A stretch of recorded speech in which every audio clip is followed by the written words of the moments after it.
5 daerah lain atau ada 4 daerah lain di Indonesia yang juga menarik. Nah, untuk ke daerah-daerah tersebut sampai dengan saat ini Pak, aksesnya seperti apa? Apakah juga akan menjadi lebih mudah lagi baik bagi wisatawan lokal, wisatawan domestik dan juga bagi wisatawan asing itu sendiri Pak? Baik dari sisi fasilitas begitu Pak, transportasinya seperti apa Pak sebetulnya yang terus didorong oleh Kemenparekraf?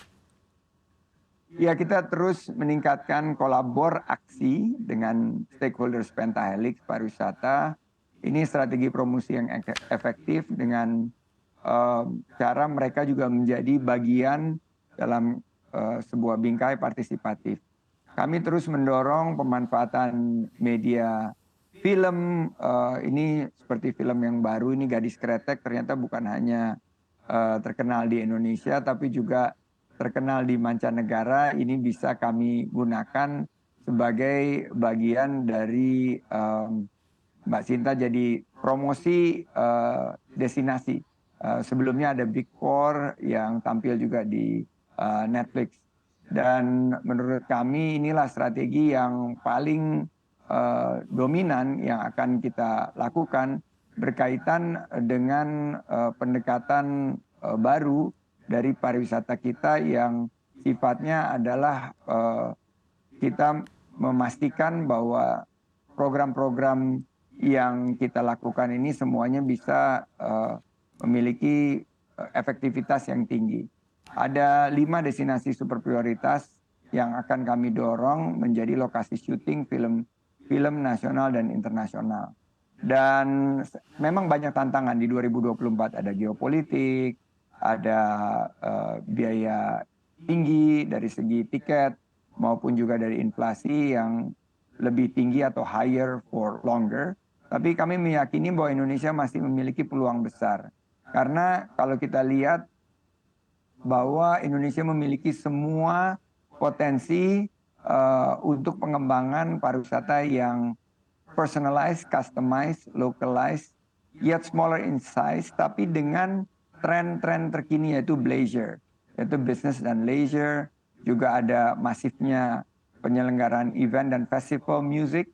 Ini sangat populer juga dan infrastruktur pariwisata seperti pariwisata yang nimble atau yang bisa dilihat sebagai kategorinya ecotourism itu sangat diminati. Jadi glamping didukung oleh kualitas SDM pariwisata dan wellness tourism seperti yoga, maraton, triathlon maupun kegiatan-kegiatan lain kita padukan dengan upgrading dan upskilling serta new skilling dari SDM kita melalui program-program sertifikasi kompetensi ini telah membuahkan hasil dan kami optimis 2024 kita akan bisa bukan hanya mencapai target tapi melampaui target kita.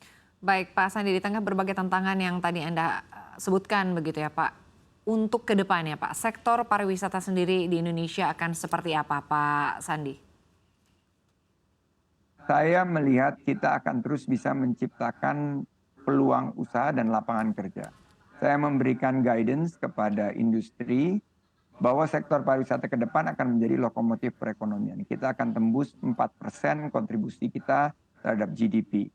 Dan ini menghasilkan devisa terbesar, salah satunya setelah migas dan pajak. Dan sumber pendapatan setelah pajak, sumber devisa setelah migas. Dan yang terpenting, 45 juta secara keseluruhan lebih jumlah lapangan kerja yang diciptakan sektor pariwisata ditambah ekonomi kreatif demi kesejahteraan masyarakat.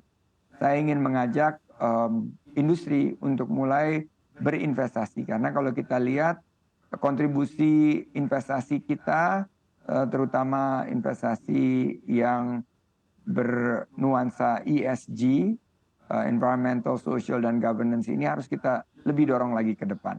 Kita harus pastikan Sustainable Development Goals dengan kontribusi kepada PDB 4,5% dari pariwisata dengan target tadi total 22 juta lapangan kerja dan hampir 13 sampai 15 miliar US dollar target dari devisa ini bisa kita capai. Dan saya yakin Indonesia mampu pariwisatanya bisa maju dan akan bermanfaat bagi masyarakat. Baik Pak Sandiaga Uno, Menteri Pariwisata dan Ekonomi Kreatif RI. Semoga saja ya Pak sektor pariwisata dapat tetap tumbuh positif ya Pak, berkontribusi kepada perekonomian Indonesia, dan salam sehat sukses selalu untuk Anda Pak Sandi.